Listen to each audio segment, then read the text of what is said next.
so great. Thank you.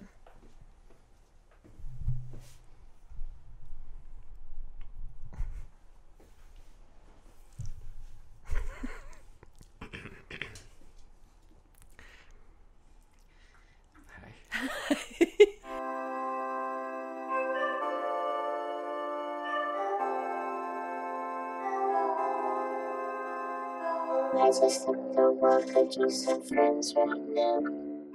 I just don't want to do some friends right now. I just Welcome to the Valleycast, Grace Helbig. Thank you, Elliott Morgan. Hi, everybody. This is a very special episode. It is the second of 3 episodes that me, Joe, and Steve are each doing with our significant others. Steve and Alana posted a podcast for last week. This is now, and next week will be next week's with Joe and his wife. If you hear any taps during this, it's because Goose is walking around, and we're just gonna pretend like that's not happening, and we're gonna have fun. This is a practice in patience It for is gonna you be specifically. Great.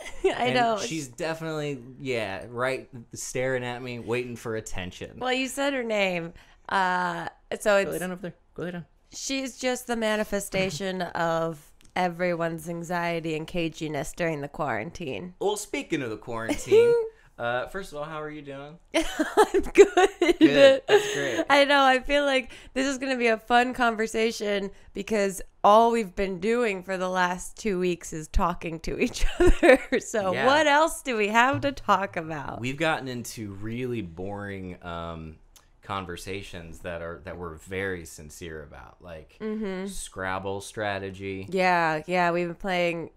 I mean, like 70% of our, shelter at home has been Scrabble. Yeah. Playing it, thinking about it. I'm dreaming of it. Strategizing for it. I when I close my eyes, I see, or when you talk to me sometimes, if it's one of the normal conversations, then it's I see the words on the table. I don't know if that's a good byproduct of all of this leisure activity. I don't think it's very productive. The Valley Folk, everybody, in case you're not familiar, also recently just changed our schedule, and it's very good right now. And the past week I think this week is back to me, Joe, and Steve. And then last week was Sarah Whittle was on a bunch of episodes. Yay! Very good. Yeah, That's wonderful. it's She's really- wonderful. Yeah, her and Claudio are doing a podcast. It's the thing to do. Isn't it? Yeah, if you're gonna talk to your significant other, monetize it somehow. Yeah, capitalize. commodify it somehow. If we were to do a podcast together, what would it be about, Grace? Oh, I don't know. Probably something about reality television. That's crazy. What a crazy idea. What a weird. I mean, who knows? Stranger things have happened.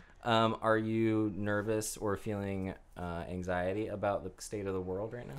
Yeah. I mean, yeah, the human side of me, yeah, for sure. There's dips about the overwhelm of it all and the living in uncertainty and just having to then be okay and trust and hope and do the good things that I can control and do, like donate to different outlets and sources that need actual financial support. Yeah, you're real sweet about that stuff. I try to be. Otherwise, I'm going to go crazy sitting here thinking like, here I am in my house with you and my dog and I'm having an okay time and that feels unfair. Yeah, it is. Well, yeah, I don't know if unfair, but yeah, it's survivor guilt or privilege guilt. Yeah. Do you feel a sense of overwhelm? Yeah, I think it's seeping in very slowly, like molasses into my soul. But Well, it's also, there. we've reached the point now where we were saying you get past the honeymoon phase of like, oh, we're stuck at home and I get to see you and fun and sweet and we play Scrabble and we make dinner and it's all very contained and nice. And then that starts to fade a little bit and you wonder, oh, what is this are we gonna do this forever now? Yeah, and there's a part of me that it's scary how normal it all feels at this point. It's been like a week and I'm like, okay, I get up and I do this and we hang out at night, we play Scrabble intermittently throughout the day, and then we do all I mean it's weird how quickly I can adapt, but at the same time I'm like, how is this still happening? Every day I wake up and I think it's not going to be happening, and then every day it's still happening and it's even worse.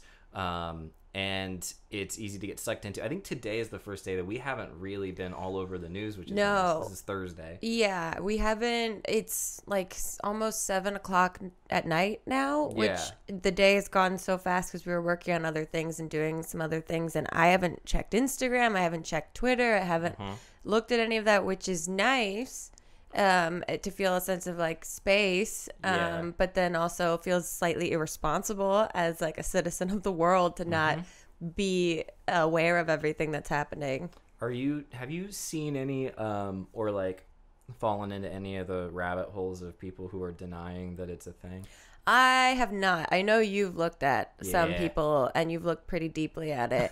I mean, they're making such an intriguing case that I had to.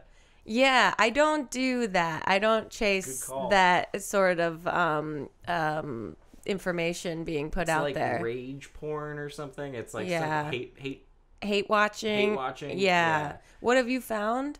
Just people saying that it's like a hoax, to get rid of personal freedom, and it's like the deep state taking over everyone. And also, just make sure that you're talking into the microphone from this side because you get further away a little bit. I didn't know. Yeah, there you go. I know. Sorry, I have the headphones, so you can't really tell. Oh yeah, no. That's way better. That's way better. Yeah. Oh great, we fixed it. Oh look, I mean, if only the world could fix that easily. I bet nobody wrote any comments prior to us fixing it. Sorry, I didn't mean to interrupt you talking about people denying this. Babe, I don't understand how any of this stuff works to the point that it's this. The world or this system? Well, that, yeah. Okay. But the microphone pod, like this is being shot on the iPhone, folks. So I'm sorry. I don't know how it's going to sound. I think probably good. Yeah, it sounds fine. Now that we're here. Yeah. But anyway, whatever. It's crazy. What else you been doing to take up your time? Besides, we're not sick of each other, but we're gonna flirt with getting sick of each other on this very podcast. Yeah, this is the straw and the camel in the back and all of it. Lots of puzzles. I've been big into puzzles. You've been very big into puzzles, baby. It's very cute. Oh, that's very sweet. I didn't realize that I liked them. They seem like a very overwhelming task to complete before you start it, and then when you get into it, it's just very like hypnotic in a way. You're not checking your phone. You're just sort of like taking your time.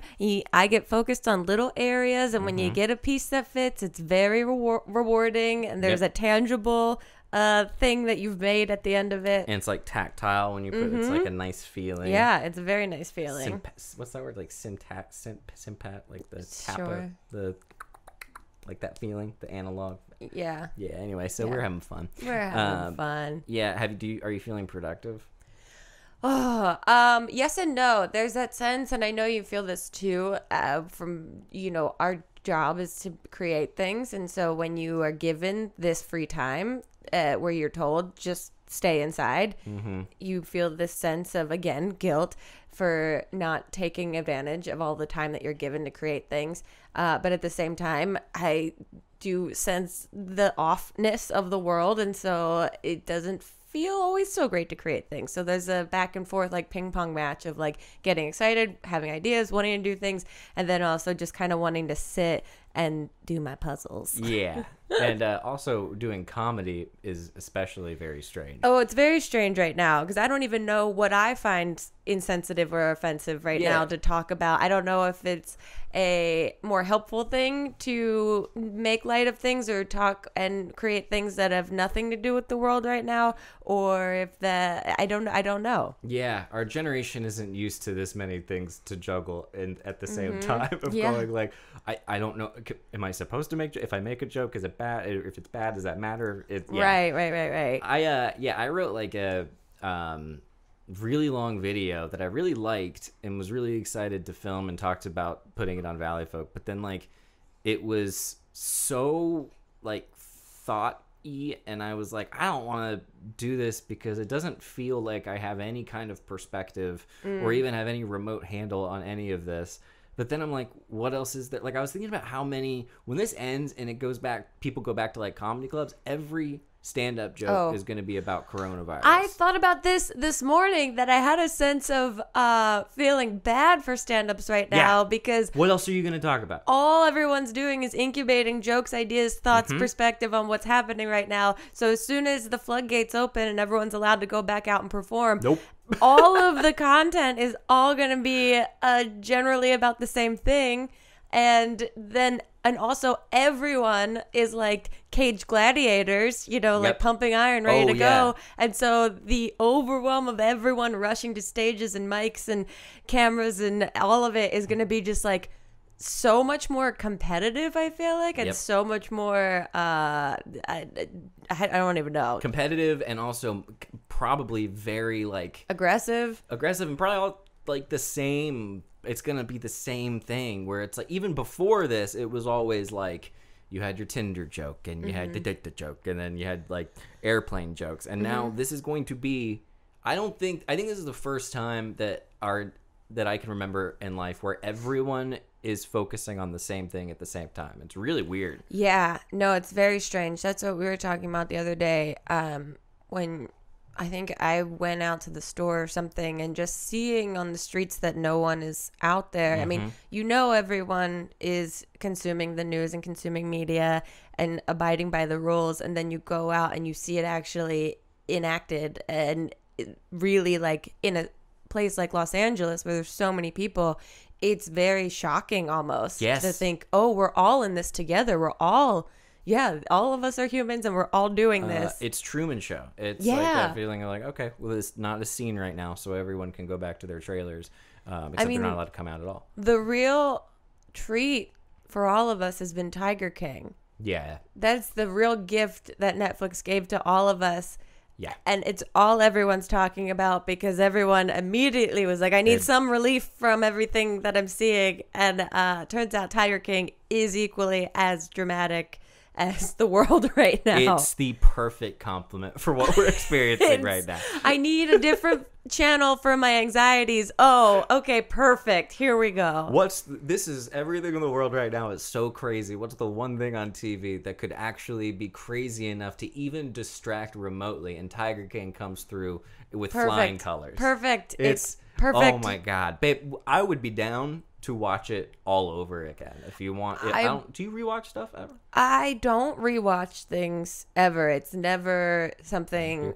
You're about to. Yeah, I know. I would rewatch it.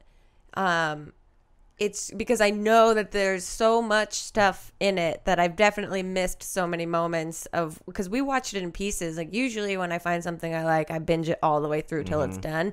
Probably why I get obsessive over puzzles, that like I need to finish it now. All now. And I want, that's kind of a par for my life. But Tiger King we watched like in pieces because it got too overwhelming at points to watch another episode. It was too much to bear. It was so much that we couldn't even try to predict what would happen next. And the fact that anything that happened next was so wildly out of what I could have even imagined, just like threw my brain into total chaos tailspin. Yeah, we tried to make bets on what would happen. Which is what we do with everything. We take something pure and entertaining and make it gambling. We make it sin. And which, man, I was talking to my buddy Scott from Florida the other day, and he got me, I brought up randomly, I was like, you should fly out for like my birthday next year. Maybe we could all go to Vegas. Yeah. And I thought assuming that exactly. Things will, yeah. And that's when I was like, like I thought about the fact that right now Vegas is empty. Yeah, which must be so scary. That hurts my heart. Yeah, you love Vegas. That's like a zombie. That I'm sure is a creepy scene. Yeah. I mean, Vegas is creepy when it's full. When it's empty, there's something even more off-putting about it. Exactly. Excuse me. Oh, I thought you were about to throw up because you were so sad thinking about Vegas. Anyway, yeah, Tiger King, we tried making bets on it, and every time the thing that happened was more insane than anything we could have. And we liked Big Millions, and then Tiger King came in and just destroyed Loved McMillions. Thought we weren't going to find anything that lived up to the amount of characters and drama and twists and turns that McMillions had, and Tiger King came in hot and ready. I was just thinking before we started this about Tiger King, because how could you not? And I was thinking about how Joe Exotic is, he seems like in shambles at the end of it. This is no spoilers if you haven't seen it, but you probably have seen it by now because what else are you doing? There's so much in it, by the way. I think you could spoil pretty much anything in it, Right. and it's still worth watching. That's true. It's an experience. You could make up anything, and it probably is something that's in that docuseries. That he seems in shambles by the end of it because he's in jail, and that's a man like him can't be caged. But he's clearly living his best life knowing that he is now a star. Yeah. And the amount of mail I bet he's getting in prison right now. One, because everyone's home with nothing to do. And two, people do that in general, regardless. Because I watched Life After Lockup, a show about people that create romantic relationships with people in prison. And then they document them getting out of jail and meeting for the first time. And like their road to getting married or having a relationship. And like there's a whole culture of people that are fascinated and titillated by inmates and reach out to them that Joe Exotic, I bet, is getting so flooded with fan mail, and it blows my mind. Do you think we should Want to write him a letter? Yeah. No, I don't. No, I don't. What if I did? You are free to do whatever your heart desires. I won't put any kind of return address on it. What would you say to him? Dear Joe, Yeah. thank you for providing me with entertainment. You're gonna at a thank very him? troubling time. Yeah, absolutely. Oh, okay. He's a gift. You should then write a letter to the filmmakers and thank them for actually providing you the entertainment. And then thank Netflix. And then thank you for agreeing to watch it. No, where for does call- it end, Grace? for calling Everybody get a you thank you. out of the bathroom because I turned on Netflix and saw it starting. Oh, yeah. And I've been saying this a bunch, but I feel like I could have written first under Tiger King when it first came out because I literally turned on Netflix in the middle of the afternoon, broad daylight, and it started auto playing the trailer, and I was like, yeah, okay, Oklahoma, Florida, tigers, whoa, subculture I don't know about. Elliott, stop taking a shit, please come in here. I think it was a shower, but it could have You know, who knows? We don't have toilet paper, so you can do both at the same time now. Yeah, I just remember you being like, hey, you gotta come watch this with me. I I was like, okay, that sounds good. Whatever it is. Then I got real excited and was like, how many episodes is this? And then I thought it was 5, and then we blew through a few. Yeah. And it ended up being 7. And it ended up being Doing 7. It Some was crazy screeching. It was a true treat. But this is our second podcast today, babe. Yeah. How are you Yes, it is. feeling? I'm feeling good. How are you feeling? Great. Oh, good. I'm feeling fine. I feel very listless, or I guess, about stuff. But today was better than it has been in terms of being productive. I just feel like it's a weird sense of being away from Joe and Steve that's very Yeah, how are you guys handling? Do you guys check in every day? Do you like Yeah. send little messages here and there? Yeah. Oh, that's sweet. Yeah, it's a couple different threads, and we all kind of jump in and send like either news articles or funny videos or. And you guys have been live streaming and We've stuff been live like streaming, yeah, and our posting schedule is great, and Joe's crushing that stuff, and then That's great. yeah, it's all good. I just feel very, it's like unable to make a plan syndrome, and be like, okay, I don't know what to. Yeah, living We in uncertainty. It's the That's whole. it. Well, that's the whole idea that I realized. I was like, oh yeah, because I hear Michael Buckley talk about it on his Instagram stories every day. That he's like, this is really challenging people's relationship with uncertainty, and I'm like, that's exactly what it is, because everyone wants to know when it's going to end and when they can get back to real life, because we're all in this purgatory, and so you don't know how much to structure what this situation is right now, because that could change tomorrow and go back to the structure you had before. Yeah, and I like to think that I am totally capable of handling uncertainty. I don't think I am at all. Turns out maybe not. Yeah. I'm And very if wrong. well, if you're having a hard time, you're hiding it very well, because you seem pretty composed every day. I'm composed, but it's just quiet moments of terror. Yeah, that I hit. think, and that's when we play Scrabble, and Yeah. we just drown out the terror with the gentle jingle of the Scrabble game. Yeah, and there's a nice balance. Sometimes I'll smoke marijuana sometimes, and sometimes it's very relaxing, but every now and then Yeah. it just sort of puts my brain in a loop that's like... Every now and then it's like, knock, knock, opening this door to let you think about the world deeper than you Exactly, have. yeah. And then, like, this bad thing could happen that could lead to this bad thing and this bad thing. And all of those things are just as likely as all the good things. You go, oh, no. What if this domino gets knocked down and then all the rest go? And then where does that line of dominoes even lead to? Yeah. I don't know. I was thinking about, I was like, there's all these people right now that are dying to get toilet paper. But there's not all these people right now dying for some hot new comedy. And I was like, that's not good. Ew. This market isn't demanding anything that I'm associated You don't with. need to supply because there's no demand right now. And that's good. Yep, there you go. Drink Gulp. your weed cocktail. It is a weed cocktail. It's I don't know what it's called. It's a wheat It's called Walk, Cannabis Quench. cannabis quench. Okay, Yeah. Yeah. Quencher, something like that. Yeah, it's a very strange, it's very nice and subtle. I love it. It's very delightful. I mean, it feels like, because we're not drinking right now, so it feels like we're drinking. Yeah. And then it's a very subtle, mellow, relaxing feeling. And we get to do the ritualistic clinking. Cheers. Grace, what's going on with you in your life? How are you? I feel like we've just talked about this. Oh, hey there. Welcome to the ad portion of the podcast. I hope you're enjoying this episode with me and my girlfriend, Grace. We had a great time. It's very low-key. After it was done, we were like, was that okay? And let us know if you think it is. But in the meantime, I have some ads to share with you. Two in particular. One that I used years ago for not fun stuff, and I'm still going to tell you about it, and that's called LegalZoom, because they made not fun stuff real easy, y'all. So here's the deal with LegalZoom. They are not a law firm.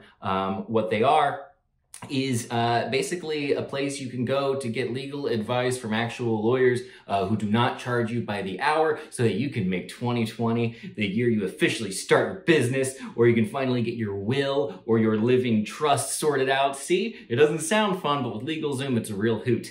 Over the past 19 years, LegalZoom has helped more than 4 million people. That's a lot of people who need help. I think everybody needs help pretty much, but especially legally, because I don't understand how any of that stuff works clearly. You can get started quickly online, and if you have questions or need advice, they have the right people to help you out. LegalZoom is not a law firm, okay? So that means you can count on their network of independent lawyers to help you at the right price, because they're not sitting there racking up the bill while you're not looking. Make 2020 a year you'll remember for the right reasons, and use LegalZoom to help you out. So go to LegalZoom.com today and enter the promo code Valleycast in the box at checkout for special savings. That's LegalZoom.com, promo code Valleycast. LegalZoom.com, promo code Valleycast. Ad for legal stuff. I've used it. They're great. They're wonderful. It actually does make things easier and less intimidating, and that's really nice when you're having to deal with stuff that you don't really want to deal with. And so that concludes this ad, and I hope you had a great time. I sure did. What's that one more? Why not? Let's have some fun. This is a sponsor that we have that I really like and that I have used prior to them being a sponsor, which is my favorite kind of sponsor. And I'm talking about the Nextdoor app, because my girlfriend and I use this app all the time, mostly for entertainment, but it's actually also very useful. The Nextdoor app is a hub for everything happening in your neighborhood. On Nextdoor, everyone is verified, so your conversations stay private between you and your neighbors, and it's available in every U.S. neighborhood. Can you even imagine? Stay in the know with what's going on in your neighborhood, whether it's road repairs, an amazing new ice cream shop, or proposed school redistricting. Nextdoor is the best place to hear about it first, and a trusted source for local knowledge, which is very helpful in times like these, I assume. That's perfect. Moving to a new area can be daunting, especially if you don't know anyone. But Nextdoor can help you do everything from finding new furniture to getting recommendations for a trusted contractor to discovering the best neighborhood takeout. Remember when you used to go out for food? You don't need to do that anymore, and Nextdoor can help. And you can also help you meet friendly neighbors, which is a friendly neighbor. I've never even heard of that, but they say it says it right there. So you can get great stuff from your neighbors as well. It's like an online garage sale, basically. You can get stuff for free. There's amazing items are posted, like couches and barbecues and kids' clothes and toys and strollers, for example. You don't even have to have kids. You can just go get kids' clothes, and you won't be arrested technically, but it will help them build a case with you if you ever suspected of anything. And since everyone is verified, it's more trusted than other classified sites. It's great for building community, whether it's helping someone find their lost dog or notifying neighbors about your kid's lemonade stand popping up, which is dope as heck. It's one of the cutest things in the world. selling lemonade. Oof, can you imagine the purity? The purity alone, it's purifying. It's wonderful. Anyway, Nextdoor helps you feel closer and more connected to the people who live closest to you. Make the neighborhood feel like it did when you were a kid, when everybody knew each other back in nicer times. Remember? Anyway, discover events nearby. Many events are local to your community and aren't posted elsewhere. Find ways to get involved in the community or things to do with your friends just for hoots and giggles. Ever need to borrow a ladder? I have one, just ask me. But if you don't want to ask me, how about a power drill? I don't even know if I have a power drill. But if you do need one, check out Nextdoor, okay? Anyway, here's what you're going to do. Download it, see what it pops up on your phone, see what people are saying in your neighborhood. It's very enlightening, and it's very fun, and it keeps you informed, but it's also so entertaining. And so anyway, there are many ways that our neighbors can help us and allow Nextdoor to show you the many heavenly things that are on your way. And anyway, on your way? I don't know. So what are you guys waiting for? Tell me. The app is free. Go to nextdoor.com/Valleycast to sign up and see what your neighbors are talking about. Be sure to use the link from our show to sign up so they know you support our show. And if you do support our show, you can prove it by talking to your neighbors confidentially. That's nextdoor.com/Valleycast to gain access to a helpful network of neighbors you never knew you had for free. Make sure to tell them who sent you by going to nextdoor.com/Valleycast so that we can be their favorite and you can be our favorite. Thank you guys. Now back to the show. Isn't she cute? She's so cute. Quarantine aside, pretend quarantine isn't a thing. I mean, it's truly the same as I was like, even before we started this podcast, I was like, should I prep anything to talk about? You're like, no, I'll carry the conversation. Yeah. And so far I've been asked 2 or 3 times how I'm doing. Well, I'm curious. I think people want to know. I think it's good to share, but I also know that there's nothing to answer there when it's just a monotonous quarantined state of. Yeah. What do you find that you're looking at most on your phone when you are checking your phone, whether it's people on Instagram or on Twitter or on Reddit? For you, it's word scramble, right? Or whatever that game is. Oh, yeah. I play another word game on my phone, but I only play it on the weekends because that's when there's tournaments. And you can judge me all you want, but it's a great time. So when you think that Grace Helbig is not social mediaing anything, she must be up to something very busy. I'm crouched in the corner of the couch, just scrambling with my word scramble. To the point that we don't get into many conversations ever. No, we get into many of those, but we don't get into any like art. We don't bicker or anything. No, we take it out on the words. Yeah. There have been a few moments where I've been like, please stop playing your word game. Yeah, you do get upset if I start, because now this is so gross. And I did hear Catherine talk about this a little bit on her podcast with Hank and Catherine Green, a podcast called Delete This that I love very much. And she was talking about how sometimes she'll be watching a program and also unconsciously will have opened Instagram and be watching a video on Instagram at the same time as she's watching TV. Yeah. And now I've developed this fun new thing where if a TV show can't fully hold my attention, I'll play my word game on my phone while also watching the TV show.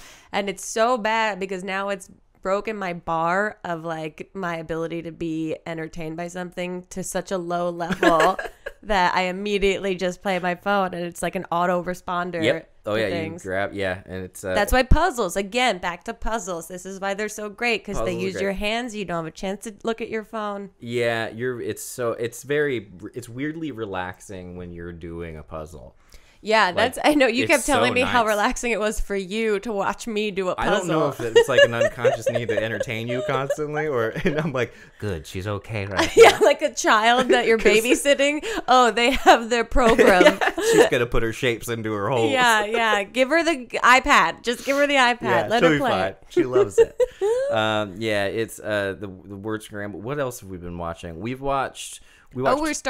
started season 2 of Westworld. Yeah, we're making our way through. Which is a a curious program to start amidst everything that's happening in the world right now. Yeah, it's not okay. It's not. It's too weird. Because when we get a little too high at night, that program sometimes needs to be turned off because the way it relates to everything that's happening right now will cause your brain to go down a wormhole that is not probably good for you. We're very cute about it, though. While we're watching it, we'll be like, there's a good chance I'm going to need to not watch this very soon. Yeah. Okay. I'm now having an episode in my head in which I don't know what reality is, and I believe I might be in an alternate universe and I might be a robot. Yeah, I do. What I do love about the Westworld, though, is that it because it's so complex, you can't play your word game.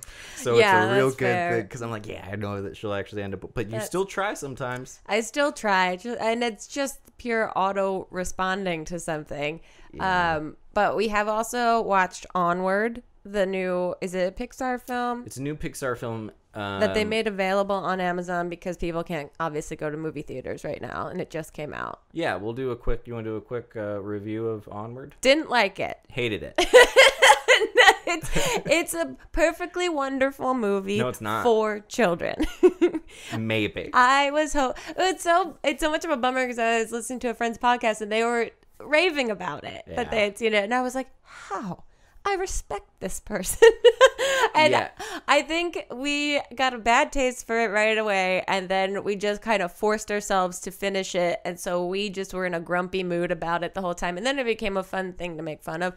It's a cool movie, but it's definitely for children. All the jokes in it are very sweet and cute, and not very, there's a lot of Pixar films that boring. like have adult humor in it that's like, masked in the childish, animation, and this just didn't do it for me. It had all of the makings to do it. Yeah, and even beyond that, like, it didn't feel like there's no like adult humor, but like it didn't feel very imaginative for a movie about fantastical creatures. Yeah, that's it. It had a lot of opportunities to be really wonderful and magical and extraordinary, and it fell a little flat for me. I laughed like 3 times, but I laughed once cute at laughs. a character that like eats shit, and I was like, that's just in line with my sense of humor, so that's an easy laugh for me. What part was it when they? It's like a character in the tavern or something like falls in the background.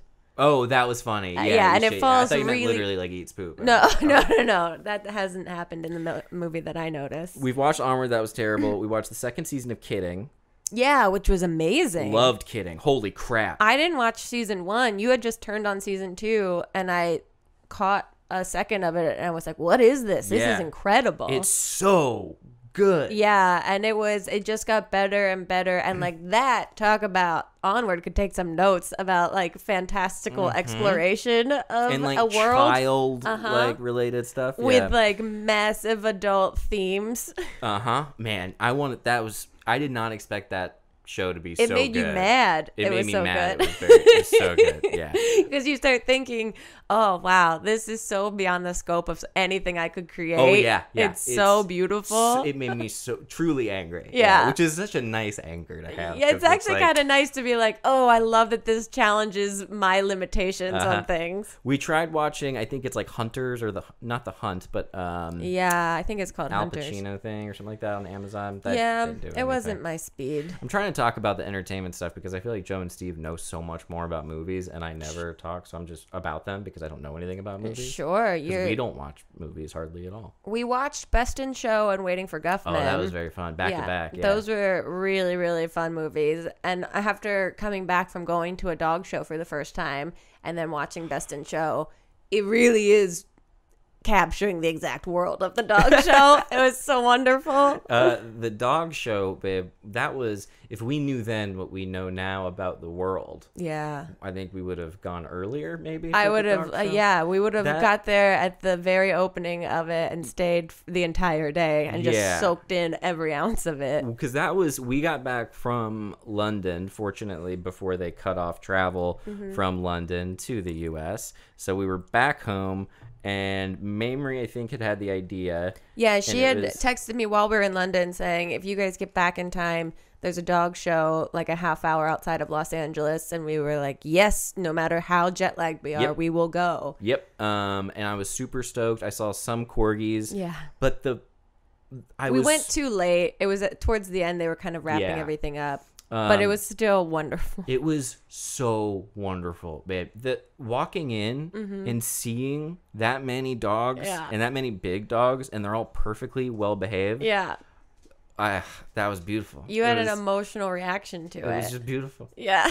They're all beautiful, and they're all so sweet, and all the owners are so exactly Hilarious. what you would expect them to be. Yeah. They care very much about the creatures that they're showing and are all professionals, and also at the same time, this ain't their first rodeo, and so they're all just kind of shooting the shit and eating pretzels and flat ironing their dog's ears. Yep. And it's also free in case anybody wants to go. Yeah. And you can just walk around, but it is a weird feeling to be the only person without a dog and everybody else. I walked in with such reverence at first because I didn't know what the rules of decorum were for everyone. And I was like, these are performers. I don't want to get in their way. And I kept like grabbing you, being like, Elliott, they're about to compete. Get out of the way. And no one gave a shit. No Everyone was very it was so casual. Yeah. And the true thing too is as soon as you went up to a couple people and their dogs and asked if you could pet them, they were so friendly because they do take pride in these animals, and so there's a sense of I think accomplishment from them that of course, pet my beautiful dog. Tell me how beautiful it is. It was like a pack of Burmese mountain dogs or something, and they have the sweetest faces. Oh, they were and this beautiful. thing was just staring up at me, and my hand, its head was so big that my hand So big. barely covered the top of it. It was the best. We sat down and did we watched the process, I think, of the terriers. Yeah. And picked out our favorite, and then watched them do the walk and then the run. But as it was happening, you kept noticing the bulldog that was in the baby stroller that kept my going back God. and forth. And then each time you go, the bulldog's The coming. bulldog's coming. The bulldog's coming. And I said, give him anything he wants. That's the mayor of the competition. Give it anything it wants. Let it compete in all of the categories. Yeah. Oh, it was so perfect. And it knew it was perfect too. It couldn't care less if you looked at it correctly. It was a wonderful creature. And that was the last time we went outside.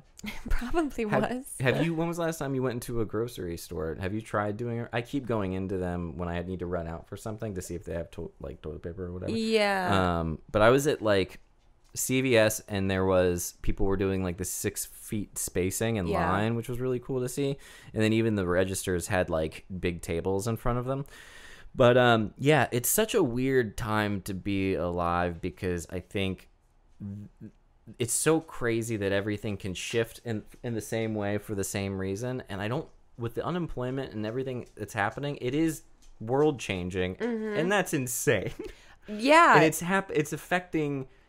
I can process, I guess, the idea that the world is changing, but to see the little ways it's affecting everybody is it's incomprehensible in every way. The way that it's affecting just the things you wouldn't imagine because of the domino effect of everything is really, it's nuts. It's a nutty time. So it's very nuts. It's also the world will never be the same, and that's a massive thing to comprehend. I fundamentally know that the world's not going to be the same, but I haven't processed what that actually means, and because it's scary to process. And it's only real if thing. it's our world. And it started to become really real for me when so my Washington DC shows got postponed, but even that kind of took a while, and I'd pretty much made up in my mind, as we talked about a billion times, that I was gonna call it, but I was I'm sure they're gonna do it anyway. And then they did, but then I was scrolling through and saw that club had to lay off all of their staff, and I was like, oh my God, I was bummed for a second about this thing. That's people's jobs. And then the same thing happening out here. Did you hear about the UCB thing? I saw a little bit about it. They're just, What is the what's the deal there that they fired everyone that works there, but they did it in, I guess, like a not very Cold way, I guess. Yeah. I don't know. I kind of read it and it didn't seem like it was that scandalous or anything. It just seemed more sad. But yeah, I mean the world out here where you're having to most people live in apartment complexes. Like I was thinking about like apartment complex gyms and the fact that they're just packed now 24/7. Well, that's what I was talking about, dorms too, because that was crazy. That was a very good point. Well, not everyone can go home from college, and so college students are still living in dorms, just shut down. But how long do they get to stay in college housing for if the semester ends, and how do they all graduate and get degrees? Like, what if you have a job planned after graduation? Are you still, all of that overwhelms me, and thank God I'm not in any position in which I need to organize and problem solve all of that, because I don't even know where you begin. No idea. And working myself up into a fervor like this where I need to get back to my puzzle. Sorry, I gotta go puzzle. I could have a lot of different outlets. I think I've chosen the healthiest one. Now that we've talked about this, I gotta go. It's whatever. We'll all be fine. Do you feel like you've learned anything about yourself in this process? I have learned that my ability to conserve and be way more conscious of how much I use on a daily basis or cook with, and water and paper products, which makes me feel optimistic about when this hopefully ends, that I'll maintain that like level of conservation and that level of awareness. I mean, I've been using the most minimal amount of toilet paper I've ever used in my entire life. I came in the other day and it was like a pile of toilet paper that was resting on the wall. Because I'm just so used to just ripping off toilet paper, and then I was like, oh shoot, what am I doing? This is barbaric of me. And then I put a bunch back. I told you I used a panel to clean, or a square. You were very proud to come and tell me that you frugally only used one tissue square. No, that felt like it was excessive. I was like, why am I using this precious toilet paper? So I can see. I've been very nitpicky with you when I see you grab for paper towels, and I'm like, we have dish towels. You can use those. Those can get washed. Save the paper towels. Yeah, I do go through paper towels. Have you noticed crazy. anything about you? I've noticed, let's see. Or learned? I've learned that I touch a lot of things. I touch my face constantly. I think I've always been pretty good at washing my hands, but I've definitely gotten better. Same. I think the biggest thing would just be the like kind of strange compartmentalization that I can kind of do, where it's like, this isn't real, it's like looking at something that's in, like, ignoring something, the elephant in the room or whatever. I mean, we live in a bubble here. LA's a hugely affected area, but at least in Los Angeles, you can isolate way easier than you can in, like, New York City. And so we have the privilege of being able to do that here. Which is insane. And that alone is, for me, hard to hard to process. Before this whole thing was happening, and then I think I've realized that the idea that if I only had more time, I'd be so much more productive is not true. It's not true at all. Who knew? For me too. That there was part of me that felt this odd sense of like glee of being forced to only be in the house, and with all of the means to create things, that I was like, here we go, no obstacles, nothing, just me, and the biggest obstacle, my brain. Oh shoot, that one didn't get shut down. The biggest obstacle, which is that I don't have to do this now. Which is we're both very good at not having to do this now. And I've learned that our pile people tendencies are oh yes, still very healthy. We had like a couple days where we were cleaning. The place was looking good. It goes in peaks and valleys. There's cycles, right? There's when you clean, you scrub everything down, and then you let yourself go for 2 or 3 days, and the things pile up, and then you scrub it all down again, and that's life, baby. You like that toilet though, right? I've learned I can installed a toilet, so don't say you haven't been doing anything. You've been accessing a different part of your brain. Well, and you I watched. You watch, but you help too, and you also like spoiled me for the rest of the day as though I had done something way grander than a toilet. But I installing a toilet is difficult. I didn't know I'd spoken about the fact that I like plumbing so much. Yeah, I guess I never really acknowledged it when you did. No, yeah, for sure. When I told you, you didn't. It didn't seem to register. But then I guess I've said it on a video or stuff because somebody left a comment about it. But I really do. Good for you. If all of this goes south, babe, you look out. Great. I'm gonna be a rad plumber. Great. I would love. I'm proud of you for having other job possibilities. Imagine me as a plumber. I can't. Me neither. I think you'd do it for a day and you'd be over it. You'd have so much material, though, that you could plumb during the day, stand up at night. What a life. Whoa, just making the dream happen. Yeah. I think I'm past finally the let me do this for stand-up comedy phase of my life. Oh, of nice. Like, let me do this crazy adventure so I can get material, which is nice. That makes me a safer person and I make more rational decisions. Yeah, I mean, that means you follow your heart more. Maybe. Thank you. You're welcome. That's so sweet. You to say.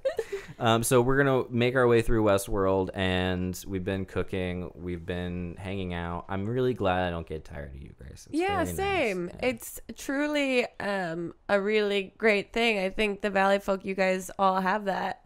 Yeah. Lockdown, which is really nice during lockdown because that's what a lot of people have been talking about, and we've been talking about the idea that like there are people breaking up right now. Yeah. Because, you know, stuff can't help but come to the surface when you're stuck with each other. I heard that the reports are coming in for like divorces and the Wow. like in China.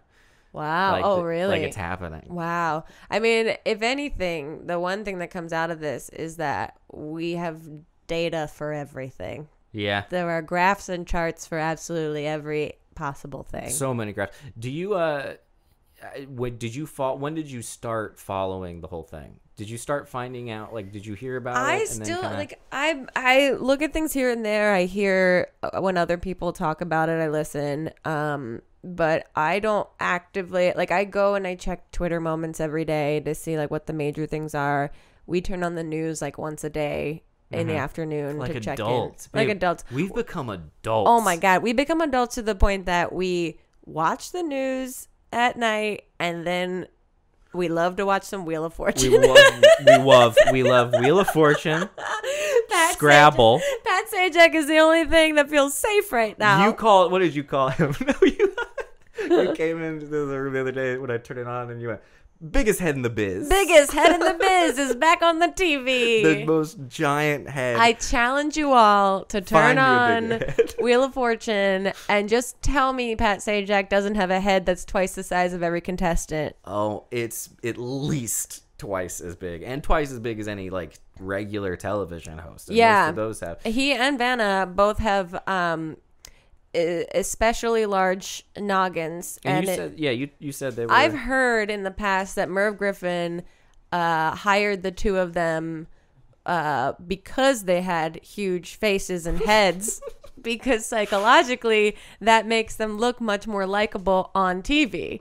And they do. They're two bobblehead dolls. You can also, the TVs back when that show started Right. were black and white, and There's a lot of, Maybe they're black and white, I don't know. the crazy reasons for why people get cast on television to elicit certain responses from an audience. And truly, look, now I can't unsee it. Can we talk a little bit about Married at First Sight? Yes, of course. How are we Of doing on course. time? We're about 42 minutes in. Let's talk a little bit about the show. Okay. Of course, about one of my favorite reality TV shows. I would like nothing more than to talk about it. All right. So we've, spoiler alert, talked about this in the past, folks. Yeah.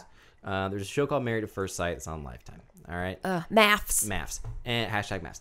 And it is a show where people meet someone for the first time, total stranger, as they're walking down the aisle toward them, folks. Listen to this, walking down the aisle, okay? So they're seeing this human being for the first time after auditioning for the show and talking with experts about what their preferences are for a lifelong partner. And so they find out whoever the experts chose on the day of the wedding, hence the title, Married at first sight. Then they go on a honeymoon, they meet the parents, they move in together, they see what life is like together, they talk salaries, they talk children, and at the end of the 8 weeks, they decide whether or not they want to continue with their marriage or if they want to get an annulment and call it quits. And so we are nearing the end of this season. Yeah, we're over halfway through. I think they still have like 2 weeks technically till their quote decision day. Yeah.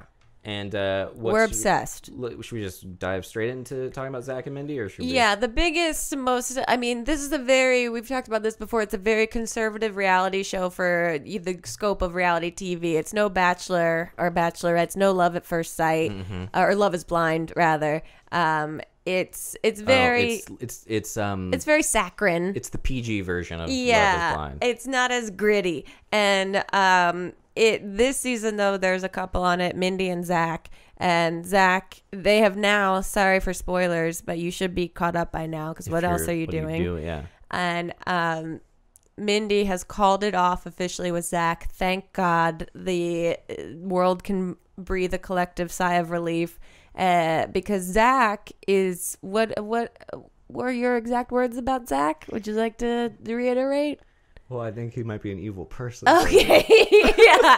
What medical professionals might refer to as an evil person. An evil person. Scientifically speaking, he might be evil. You give some context to this. Go lay down. Thank you very much. Go. Nope. Goose, go lay in your bed. Go lay in your bed.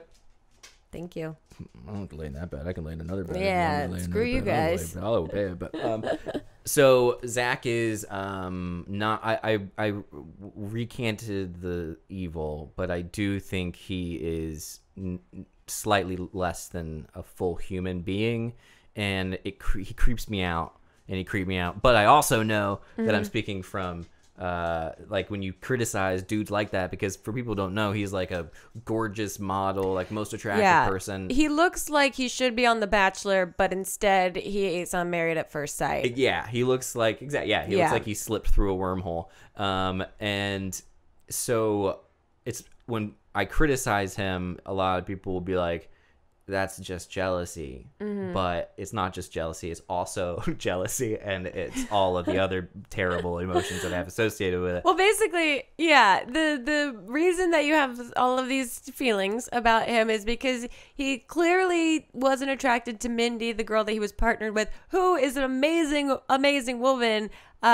She's just so much smarter and more emotionally intelligent than he is, and he's still like dragging through this process with her, but he refuses to move in with her, and he still thinks that he's like doing a good job by like hardly hanging out with her but not calling it quits. And then telling her that he's been heard from her friends a secret that she has kept from him but won't tell her what the secret is. He basically thinks he's playing mind games successfully, and it's just a heap of bullshit.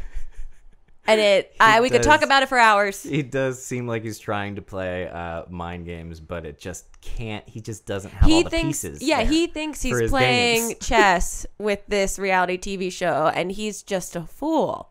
He's a fool. That's the right word, babe.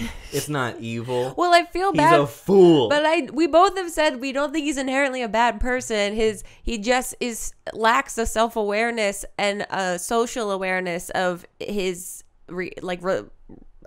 communication with people. Yeah. And it's just tough to watch. And finally, Mindy cut the cord. Guys, if you haven't seen this show, you gotta check it out.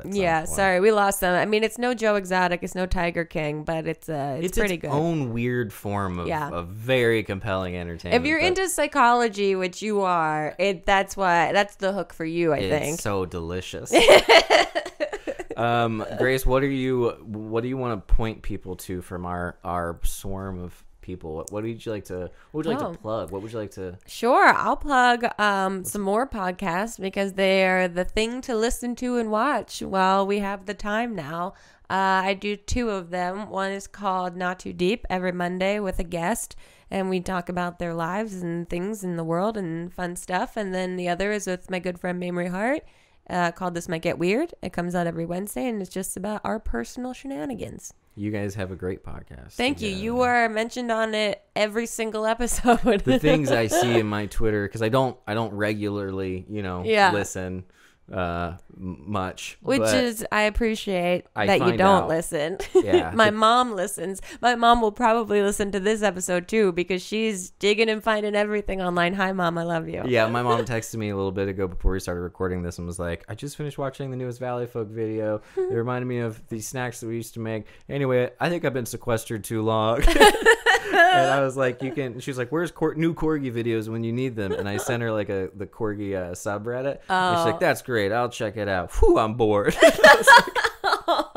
It was very funny. It's like, all right, well, I'm going to go record a podcast. Very sweet. Grace, thank you very much for being here. Thank you for You're having me, wonderful. Elliot. Sorry if this conversation was a little dull. I feel like I have too many podcasts and not enough life going on right now to be able to fill conversations with interesting thoughts. I'd be terrified if you sat down and you were like, I'm going to talk about this, I'm going to talk about this. You'd be like, calm down. That's the one thing I think aren't missing right now is we're all isolated, but we're all saying crap so much. Like, I'm more vocal on everything. Like, I don't feel unheard. I just feel unseen. Okay, do you want to take this offline? Yeah, I want to talk. This is serious.